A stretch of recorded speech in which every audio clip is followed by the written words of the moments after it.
Intensive U.S. diplomacy to advance the ceasefire in Gaza is so far not changing the reality for Palestinians on the ground.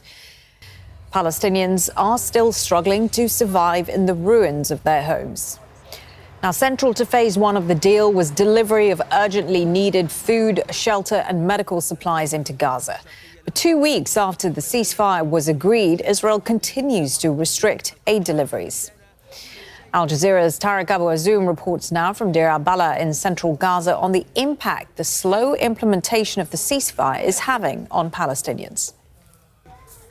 After endless nights of hunger and fear, Palestinians in Gaza wake up to utter stillness.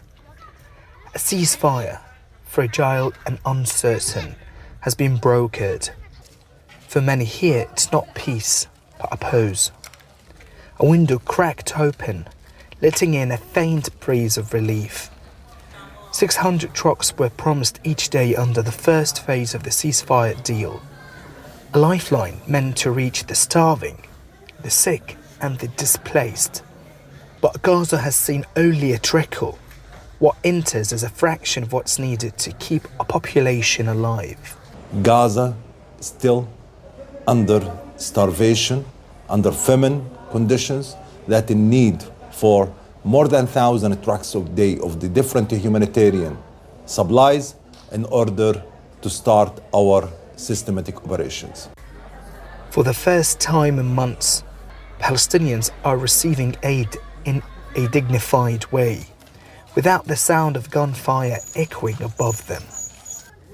They have endured months without enough to eat, months of waking to the sound of hunger instead of relief. I came here after receiving a message from the World Food Programme to collect a food parcel, but we still need tents, cooking gas and so many other basic supplies after everything that we've been through. Now, the smell of a freshly baked bread returns to parts of the north. 15 bakeries supported by the World Food Programme, flickering back to life after a long silence. But even as food trickles in, the wounds of Gaza remain raw. The trucks that do arrive are not enough. Not enough to rebuild, not enough to heal. Medical supplies are still stuck beyond the border. Tents and shelter materials turn back. According to Gaza's government media office, only a fraction of the aid trucks have entered the strip since the beginning of the ceasefire. Numbers that tell a story of a crisis far from over.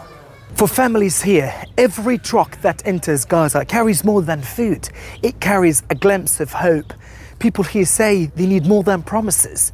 They need consistent help to rebuild their lives. Tariq Abu Azoum, Al Jazeera, Deir al-Balah, Palestine. The U.S. Secretary of State Marco Rubio says that the UN's Palestinian relief agency, UNRWA, will not have a role in aid distribution in Gaza. That's despite Washington's proposal to allow the UN and its agencies to handle relief operations.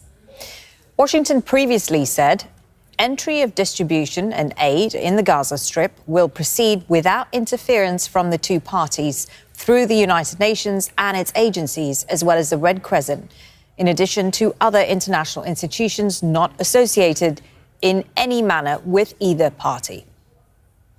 What role UNRWA might play in... UNRWA's not going to play any role in it. Okay. UNRWA's not going to play any role in it. The UN is here. The UN is, we're seeing the work they're doing, but not UNRWA. UNRWA became a subsidiary of Hamas. UNRWA has responded by saying that the International Court of Justice recognized that no organization can replace UNRWA's role in supporting the people of Gaza, and that UNRWA's presence remains vital to meeting urgent humanitarian needs across the occupied Palestinian territory.